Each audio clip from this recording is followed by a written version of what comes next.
Time is the most equitable resource in the world. Everyone has the same 24 hours, yet the outcomes can be a lifetime apart. The opening line of the 12-week year doesn't sound like a slogan, but rather a solemn warning. Humans have always believed that time is linear, that success will come if one patiently waits long enough. But this book completely overturns that notion. The problem isn't how much time one has, but how one perceives and utilizes it. Instead of planning for 12 months, the author proposes a bold approach. Live and act as if you only have 12 weeks to achieve your entire year's goals. When limits are imposed, everything becomes clearer. There's no room for procrastination, no someday, only today. This shortening forces people to be alert, to choose, and to act. The 12-week year is not a book about productivity in the classical sense. It doesn't glorify busyness or advocate for doing more. On the contrary, it forces readers to confront a paradox. To achieve a lot, one must dare to do less, but do the right things. The book sets a rule that is both demanding and liberating. Only when each week is treated as a complete cycle do we live each moment with weight and purpose. This isn't the philosophy of the hurried, but of those who deeply understand the rhythm of life. When time is condensed, every action suddenly becomes meaningful. A week is no longer just a number on a calendar, but a living entity with a beginning, climax, and end. When living intentionally within the 12-week rhythm, we begin to feel the power of focus, something people often lose amidst a sea of information and noise throughout their lives. Perhaps the real question isn't how to get more time, but whether we have the courage to use time as if it's about to run out. Because success might not come from living longer, but from living more deeply within a shorter span. Have you ever wondered why some people seem to accomplish 2 or 3 times more than others, even though they also only have 24 hours each day? Most of us, despite our aspirations and having read dozens of books, find ourselves stuck in limbo, as if always about to start but never truly starting. I've seen this in thousands of people, intelligent individuals with great ideas and clear goals, yet they don't live the lives they could. I realize the problem isn't knowledge, but action. The world has become obsessed with learning more, knowing more, acquiring more. But no one teaches us how to act consistently, correctly, and to completion. People confuse knowledge with power. But power isn't in what you know, it's in what you do with what you know. I remember an insurance company with over 2,000 employees, where only one person consistently topped the charts. Year after year, he was willing to share his secrets, detailing every step to his colleagues, but no one could replicate his results. They listened, they nodded, but they didn't act. He said, "I stopped sharing because no one truly acts." This story reflects all of us, those with plenty of ideas but lacking consistency. There's no mystery to losing weight, achieving success, or making changes. There's no lack of knowledge, only a lack of execution in every area. People still think they have time, that they'll do it next month, next quarter, next year, and that next year is where dreams are buried. I want to break that habit. I want to tell you that a year doesn't need 12 months, a year only needs 12 weeks. When we redefine the year, everything changes. A year is no longer a long, drawn-out cycle full of procrastination.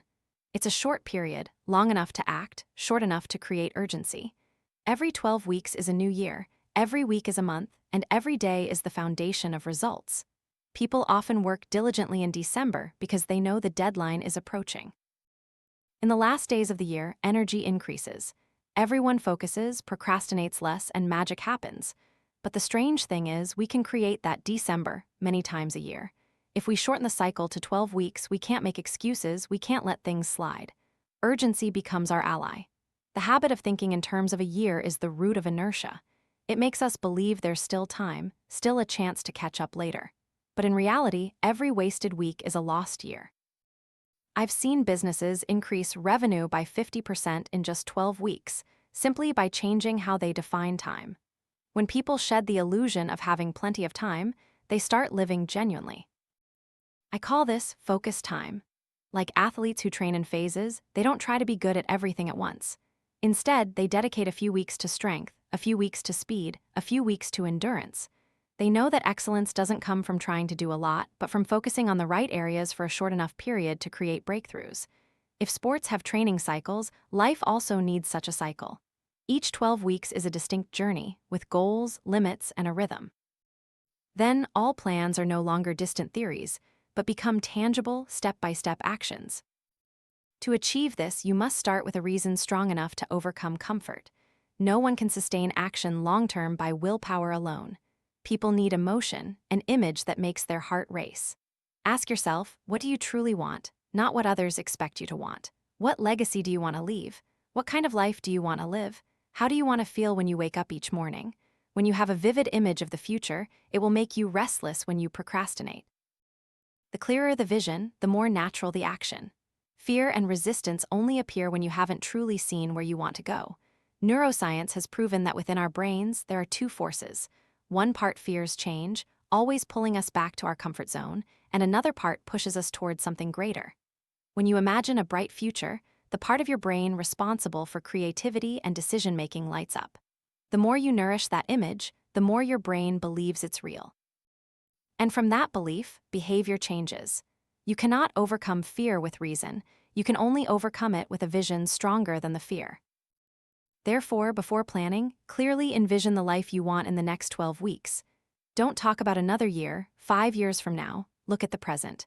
What can you create right now? Every small action today is a brick for the wall of the future. That's how all achievements are built, not by vague aspirations, but by specific, intentional, repeated actions. When the vision is clear enough, the plan will emerge. But this plan is no longer a lengthy checklist. It's a concise series of clear tasks that can be measured and completed within 12 weeks. Don't wait until you're confident enough to start, because confidence only comes after you act. Each time you execute, no matter how small, you're proving to yourself that you can do it. And once you've tasted that feeling, you'll never want to return to your old way of living. 12 weeks, not 12 months, is enough time to see yourself change. Each week is an opportunity. Each day is a commitment. When you know the limits of time, you truly know how to live fully. Once you understand that action is the only bridge between dreams and reality, you need a clear map to proceed. No one crosses a desert by inspiration alone. A powerful vision is necessary, but an actionable plan is what keeps you on track when emotions fade. Forget the concept of a yearly plan. A yearly plan is a broad net full of disconnected goals, distant promises, and the illusion that we have enough time. In reality, no one knows what will happen in 6 months. All assumptions become vague when stretched too far. An effective plan isn't a perfect plan, but one close enough to be acted upon. When you plan in 12-week increments, everything becomes concrete. You can predict more accurately, adjust more flexibly, and see results within reach. There's no longer a gap between wanting and doing because every day is decisive. A 12-week plan is like a short mountain climb. You know where the summit is, you know each stage to pass, and most importantly, you can see your progress. The first thing to remember is not to set too many goals. When you try to do 10 things at once, you don't truly accomplish anything. Choose 1 to 3 goals that have the greatest impact, things that, if achieved, will change the overall picture of your life or the work you're pursuing. This focus makes all the difference. The 12-week plan is not just a number or a to-do list. It's a specific commitment broken down into timed, actionable steps. Each action is like a paving stone, small but essential, and if one is missing, the path will be bumpy. Goals don't accomplish themselves. Only consistent, correct action creates results. Once you've identified your 3 core goals, write down the specific tasks that must be done each week. Each task should have a completion date, a responsible person, and clear standards to know if it's done. You no longer have to estimate your progress. You can measure it. That's the power of measurable planning. It transforms dreams into progress. And progress, no matter how small, is still a step forward. It still has real weight. Once the plan is in place, the next step is daily action. Don't let idealism overwhelm you with the feeling that you must do so much. In reality, successful people differ from others only in that they do what needs to be done at the right time and repeat it consistently every day. They do a few right things, and those right things accumulate into extraordinary results. I call that the power of each week, because a week is the true unit of action. You can plan for the future, but you only live and work in this week today. And when you manage each week, the entire year will naturally become complete. Every week, you need a weekly plan, not an endless list, but strategic actions derived from your 12-week plan. At the beginning of each week, take 15 minutes to review the previous week. What did you accomplish? What's unfinished? What needs adjustment? Then write down the specific tasks you will complete in the next 7 days. This is how you keep your vision from dissolving amidst the chaos. The weekly plan isn't theory, it's a commitment to yourself. And within that commitment, there's no room for ambiguity. If you don't do something important today, tomorrow won't automatically be better. This is the time to face the truth. Execution demands absolute honesty. You cannot improve what you don't measure. In sports, people count every point, every percentage of performance, every step forward. In work or life, most of us don't do that, and so we don't know where we're truly going. Learn to measure execution, not just results, because results often come later, while action happens every day. If you know you're completing 80% of what you set out to do each week, you're moving forward. If that number drops, you know what needs adjustment. To do this, use a weekly scoreboard. Each week, assess what percentage of your important actions you completed. You don't need to be perfect. Just aiming for around 85% means you're on track to achieve your goals. This number isn't just data, it's a mirror reflecting your honesty with yourself. When you see your score is low, an uncomfortable feeling will rise. I call this positive tension. That feeling isn't pleasant, but it's necessary. It reminds you that you're drifting off course, that you can do better if you're brave enough to confront it. That tension becomes a powerful motivator to return to your plan. Conversely, if you avoid it, make